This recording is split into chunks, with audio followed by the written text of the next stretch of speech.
Indians காஸ்கோலேருந்து gold மெம்பர்ஷிப்போட சேர்த்து கோல்டும் வாங்கி வைக்கிற காலம் இது அப்படின்னு சொல்லலாம். இங்கேருந்து நிறைய கோல்டு பாஸை வாங்கிட்டு போகிறது இந்தியன்ஸாக தான் இருக்காங்க. தீபாவளி கோல்டா? ஓ, லக்ஷ்மி படம் போட்டு வந்திருக்கு. எவ்வளோ ப்ரைஸ் போட்டிருக்காங்க? 4169. பயங்கரமாக ஏறிடுச்சு வேலை. ரொம்ப அதிகம் இல்லை 4169. யூஸ்வலாகவே வந்து எங்கே பார்த்தாலும் ஏறிருக்கு. இந்தியாவிலுமே வந்து கோல்டு விலை ரொம்ப ஏறிருக்கு. எல்லா வருஷமும் தீபாவளிக்கு வந்து லக்ஷ்மி படம் போட்டு ஒரு கோல்டை விற்கிறாங்க காஸ்கோவில். ஸோ அவைலபிலிட்டி தான் இருக்க மாட்டேது. இங்கே 5-6 இருக்குது அவைலபிள்.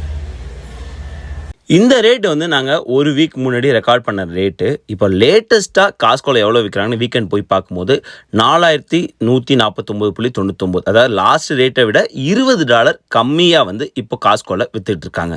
1000ங்கிற அந்த மேஜிக் நம்பரை வந்து கிராஸ் பண்ணிடுச்சு கோல்டு பார். நீங்கள் வந்து ஆன்லைனில் பார்க்கவும் கொஞ்சம் அதிகமாக இருக்கலாம், இல்லை கொஞ்சம் கம்மியாக இருக்கலாம், டிபெண்ட்ஸ் அந்த செல்லரை பொறுத்து.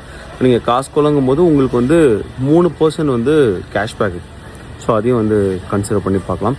இதுக்கு மேலே எவ்வளோ போகும் கோல்டோட விலை அப்படிங்கிறது வந்து மிகப்பெரிய ஒரு கேள்விக்குறியாக இருக்குது. ஏன்னா சில பேர் சொல்கிறாங்க வந்து 5K வரைக்கும் போகலான்னு, சில பேர் இல்லை இது பீக்கில் இருக்குது குறையலாம் அப்படிங்கிறாங்க. 2 விதமான வாதம் வருது. ஆனால் government shut down and lot of tariffs war போயிட்டு இருக்கிறதுனால கோல்டு இன்வெஸ்ட்மெண்ட் வந்து இன்வெஸ்டர்ஸ் வந்து நிறைய வந்து நம்புகிறாங்க, அதில் இன்வெஸ்ட் பண்ணுறாங்க. ஸோ அதனால தான் வந்து கோல்டு ப்ரைஸ் வந்து இவ்வளோ வந்து ஸ்பைக் ஆகிறதுக்கான ரீசன். யூஸ்வலாக தீபாவளிக்கு வந்து மகாலட்சுமி படம் போட்டு இருக்கும், நிறைய இடத்துல இருந்திருக்கும். ஆனால் இங்கே வந்து இந்த மாதிரி தான் இருக்கிறாங்க. இதுவும் பேம் நிறுவனம் தான். இது அதிர்ஷ்ட தேவதை முகம் போட்ட உள்ள அந்த பேம் கோல்டு தான் வந்து இங்கே கிடைக்குது.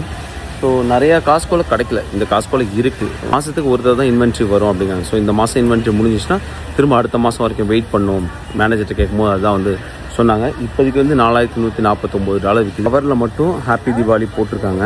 நான் உள்ளே வந்து இல்லை பார்த்துட்டு இருக்க அந்த கோல்டு தான் உள்ளே வச்சுருக்காங்க. சரி, இப்போ கோல்டுக்கான கேல்குலேஷன் போட்டுருவோம். இந்தியாவில் ரேட்டை நம்ம மலபாரில் எடுத்துட்டோம், அது 24 கேரட்டுக்கு மாற்றிக்கிட்டாச்சு.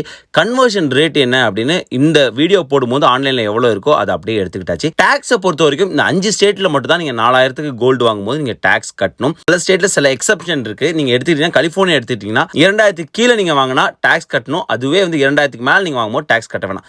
எல்லாத்தையும் போட்டுக்கிட்டாச்சு. இந்தியாவில் பார்த்தீங்கன்னா 2% ப்ரீமியம் போடுறாங்க, 3% டேக்ஸ் போடுறாங்க. இந்த 2 விஷயமே யூஎஸ்ல இல்ல. சோ அதனால யூஎஸ்ல எந்த ஒரு பிரீமியம் கிடையாது, டாக்ஸும் கிடையாது. இங்க நீங்க கோல்ட வாங்கிட்டு அதை நீங்க இந்தியாவுக்கு எடுத்து போனா 6% கஸ்டம் டியூட்டி கட்டணும். அதுவுமே நம்ம கால்குலேஷன் போட்டு பார்க்கும்போது 15,000 வித்தியாசம் இருக்கு. அதாவது யூஎஸ்ஏ விட இந்தியாவில் வாங்கினா 15,000 அதிகமாக கொடுக்கணும். காஸ்கோல சிட்டி கிரெடிட் கார்டில் நீங்கள் வாங்கும்போது 3% கேஷ்பேக் இருக்கு. இங்கே வாங்கினீங்கன்னா இந்தியாவை விட 26,766 ரூபாய் வந்து கம்மியாக கிடைக்கும்.